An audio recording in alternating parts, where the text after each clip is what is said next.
നൃപൻ നൃപന് കേൾക്കാൻ സാധിക്കുന്നുണ്ട് എന്ന് കരുതുന്നു. നൃപൻ, ഏറ്റവും ഒടുവിലായി നമുക്ക് ലഭിക്കുന്ന വിവരം കന്യാകുമാരി റെയിൽവേ സ്റ്റേഷൻ കേന്ദ്രീകരിച്ച് കൂടുതൽ പരിശോധന നടത്തുന്നു. നിർത്തിയിട്ട ട്രെയിനുകളിൽ ഏതിലെങ്കിലും പെൺകുട്ടി ഉറങ്ങിക്കിടക്കുന്നുണ്ടോ എന്ന തരത്തിലുള്ള പരിശോധനകളാണ് നടക്കുന്നത്. വൈകിട്ട് മുതൽ പെൺകുട്ടിയെ കാണാനില്ല. ഓട്ടോ ഡ്രൈവർമാർ സ്ഥിരീകരിക്കാത്ത ഒരു വിവരം തരുന്നു പെൺകുട്ടിയെ കണ്ടതായിട്ട്. അത്തരത്തിൽ സമീപ പ്രദേശങ്ങളിലുള്ള CCTV-കൾ കേന്ദ്രീകരിച്ചും കടകൾ കേന്ദ്രീകരിച്ചും ഓട്ടോ ഡ്രൈവർമാരുടെ മൊഴിയെടുത്തുമാണ് പോലീസിൻ്റെ അന്വേഷണം പുരോഗമിച്ചുകൊണ്ടിരിക്കുന്നത്. പെൺകുട്ടി ദൂരസ്ഥലങ്ങളിലേക്ക് പോകാനുള്ള ഒരു സാധ്യത പോലീസ് തള്ളിക്കളയുന്നില്ല എങ്കിൽ പോലും ദൂരസ്ഥലങ്ങളിലേക്ക് പോകാൻ സാധ്യതയില്ല എന്ന് തന്നെയാണ് പോലീസ് വിലയിരുത്തുന്നത്. കാരണം പെൺകുട്ടിയുടെ കയ്യിൽ കൂടുതൽ പണമില്ല.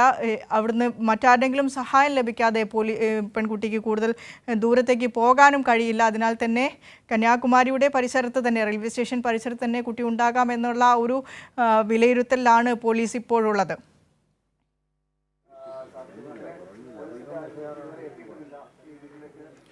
തീർച്ചയായും വിനിഷ, കാരണം രണ്ട് കാര്യങ്ങൾ ഏറ്റവും പ്രധാനപ്പെട്ട ലീഡുകളാണ്. ഒന്ന്, കുട്ടി കേരളത്തിൽ നിന്ന് തമിഴ്നാട്ടിലേക്ക് എത്തിയെന്ന കാര്യം. കന്യാകുമാരിയിൽ ട്രെയിൻ ഇറങ്ങി എന്ന സ്ഥിരീകരണവും പോലീസിന് ലഭിച്ചു. അത് സംബന്ധിച്ച വിവരങ്ങൾ ലഭിക്കുന്നത് തമിഴ്നാട്ടിൽ നിന്നുള്ള ഓട്ടോക്കാർ നൽകിയ മൊഴിയാണ്. അവരിൽ നിന്ന് ലഭിച്ച വിവരം ഇന്നലെ 3:50 കന്യാകുമാരി എക്സ്പ്രസ് കന്യാകുമാരിയിൽ എത്തിച്ചേർന്നു. അവിടെ നിന്ന് റെയിൽവേ സ്റ്റേഷനിൽ നിന്ന് ഇറങ്ങി പുറത്തേക്ക് വരുന്ന ദൃശ്യങ്ങൾ, കുട്ടിയുടെ ദൃശ്യങ്ങൾ കണ്ടു എന്ന് ഓട്ടോ ഡ്രൈവർമാരാണ് ഈ ഘട്ടത്തിൽ സ്ഥിരീകരിച്ചിട്ടുള്ളത്.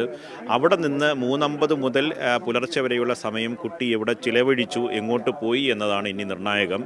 അതുകൊണ്ട് അസ്വാഭാവികമായി കുട്ടി എവിടെയെങ്കിലും ഈ പെൺകുട്ടിയെ കാണാൻ സാധ്യതയുള്ള സ്ഥലങ്ങളെ സംബന്ധിച്ചുള്ള വിശദാംശങ്ങൾ നേരത്തെ തന്നെ എല്ലാ പ്രദേശങ്ങളിലും പോലീസ് വാട്സപ്പ് ഗ്രൂപ്പുകളിൽ കുട്ടിയുടെ ഈ ചിത്രം ലഭിച്ച സമയം മുതൽ തമിഴ്നാട് പോലീസിൻ്റെ സഹായത്തോടു കൂടി ഷെയർ ചെയ്യുന്നുണ്ട്.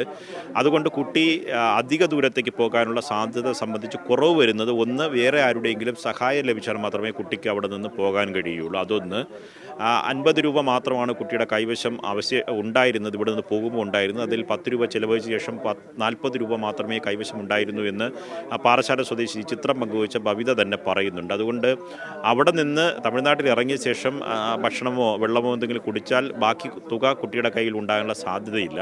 അതുകൊണ്ട് മറ്റാരുടെയെങ്കിലും സഹായമില്ലാതെ കുട്ടിക്ക് അവിടെ നിന്ന് മറ്റ് സ്ഥലത്തേക്ക് പുറപ്പെടാനോ പോകാനോ കഴിയില്ല എന്നതാണ് പോലീസിൻ്റെ ഒരു നിഗമനം. പിന്നെ വിനീഷ് സൂചിപ്പിച്ചതുപോലെ രാത്രി ഈ കുട്ടിയെ അന്വേഷിക്കുന്ന സമയത്ത് കുട്ടി തമിഴ്നാട്ടിൽ എത്തിച്ചേർന്നിരുന്നു. ഇവിടെ നിന്ന് പോലീസിലേക്ക് വിവരം കിട്ടുന്നത് തന്നെ 3 മണിക്കാണ്. അതിനിടയിൽ തന്നെ 1 മണിക്ക് മുമ്പായി കുട്ടി ഇവിടെ നിന്ന് പോകുന്നു, ട്രെയിൻ കയറുന്നു, തമ്പാനൂരിലെത്തി ട്രെയിൻ കയറുന്നു. ട്രെയിൻ 3:50 തന്നെ കന്യാകുമാരിയിൽ എത്തിച്ചേരുകയും ചെയ്തു. ആ ഘട്ടത്തിൽ പോലീസ് രക്ഷകർത്താക്കൾ നൽകിയ സൂചന അടിസ്ഥാനത്തിൽ സമീപപ്രദേശങ്ങളിൽ, നഗരങ്ങളിലെല്ലാം വ്യാപകമായ പരിശോധന നടത്തുകയായിരുന്നു. DCPയുടെ നേതൃത്വത്തിൽ പ്രത്യേക സംഘം രാത്രി തന്നെ രൂപീകരിച്ചു, വ്യാപകമായ പരിശോധന നടത്തി. അതിനിടയിലാണ് ബവിതയുടെ, പാറശാല സ്വദേശിനി ബവിതയുടെ ഇൻഫർമേഷൻ, ഈ ചിത്രങ്ങൾ, നിർണായക വിവരങ്ങളുള്ള ചിത്രങ്ങൾ പോലീസിന് ലഭിക്കുന്നത്. അത് നമ്മൾ പ്രേക്ഷകർക്ക് മുന്നിൽ പങ്കുവെക്കുകയും ചെയ്തിട്ടുണ്ട്. ഈ ചിത്രങ്ങളുടെ അടിസ്ഥാനത്തിൽ തമിഴ്നാട് SP-യുമായി ഉടൻ തന്നെ DCP ബന്ധപ്പെടുകയും അവിടെ നിന്ന് ഈ പറഞ്ഞ ഈ ഫോട്ടോ അവർക്ക് നൽകുകയും ഒപ്പം തന്നെ അവിടുത്തെ ജനങ്ങൾ സഞ്ചരിക്കുന്ന പ്രധാനപ്പെട്ട റെയിൽവേ സ്റ്റേഷൻ, ബസ് സ്റ്റേഷനുകൾ, സ്വകാര്യ വാഹനങ്ങൾ പാർക്ക് ചെയ്യുന്ന സ്ഥലങ്ങളിലൊക്കെ തന്നെ വ്യാപകമായി ഡ്രൈവർമാരുമായുള്ള ഗ്രൂപ്പുകളിൽ തന്നെ പോലീസ് ഈ വിവരങ്ങൾ ഷെയർ ചെയ്യുകയും ചെയ്തിട്ടുണ്ട്. അപ്പോഴേക്ക് രാത്രിയായിരുന്നു. ഈ സമയത്ത് കുട്ടി രാത്രി ഈ റെയിൽവേ സ്റ്റേഷനിലോ ഏതെങ്കിലും ബസ് സ്റ്റേഷനുകളിൽ, കന്യാകുമാരിയിലെ തന്നെ ബസ് സ്റ്റാൻഡിലോ കിടന്നുറങ്ങുകയോ അവിടെ എവിടെയെങ്കിലും പാർക്ക് ചെയ്തിരുന്ന ട്രെയിനിനകത്ത് കിടന്നുറങ്ങാനുള്ള സാധ്യത ഉള്ള ഒരു കാര്യമാണ്. കാരണം ഈ രാത്രി സമയങ്ങളിൽ മറ്റാരും കുട്ടിയെ കണ്ടിട്ടില്ല, കൂടുതൽ വിവരങ്ങൾ ലഭ്യമായിട്ടുമില്ല.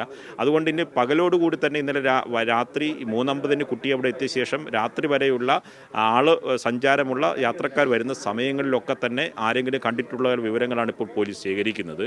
ഒപ്പം തന്നെ ഈ CCTV ദൃശ്യങ്ങൾ കേന്ദ്രീകരിച്ചുള്ള പരിശോധന, കുട്ടി പുറത്തേക്ക് സഞ്ചരിക്കുന്ന ദൃശ്യങ്ങൾ ആ ഘട്ടത്തിൽ തന്നെ ഓട്ടോ ഡ്രൈവർമാരുടെ മൊഴിയിലുണ്ട്. അവിടെ നിന്ന് കുട്ടി സമീപ പ്രദേശങ്ങളിൽ എവിടെയെല്ലാം പോയിട്ടുണ്ട് എന്ന ഇൻഫർമേഷൻ പോലീസിന് എടുക്കണം. അതുകൊണ്ട് നിശ്ചിത ദൂരത്തിൽ നിന്ന് അകലത്തേക്ക് കുട്ടി പോകാനുള്ള സാധ്യത വിരളമാണ് എന്ന നിഗമനം തന്നെയാണ് ഈ ഘട്ടത്തിലും പോലീസിനുള്ളത്. കാരണം രണ്ട് സാധ്യതകൾ: കുട്ടിയുടെ കൈവശം അധികം പണമില്ല, പിന്നെ കുട്ടിയെ ആരെങ്കിലും സഹായിക്കണം. അങ്ങനെ സഹായിക്കാനുള്ള സാധ്യത എന്തെങ്കിലും തരത്തിലുണ്ട് എങ്കിൽ അത് സംബന്ധിച്ച വിശദാംശങ്ങളാണ് പോലീസ് എടുക്കുന്നത്. പ്രധാനമായും ഈ സ്റ്റേഷൻ കേന്ദ്രീകരിച്ചിട്ടുള്ള CCTV ദൃശ്യങ്ങൾ, ഡ്രൈവർമാരുമായിട്ടും മറ്റ് യാത്രക്കാരുമായിട്ടുള്ള വിവരങ്ങളും പോലീസ് ശേഖരിക്കുകയാണ്.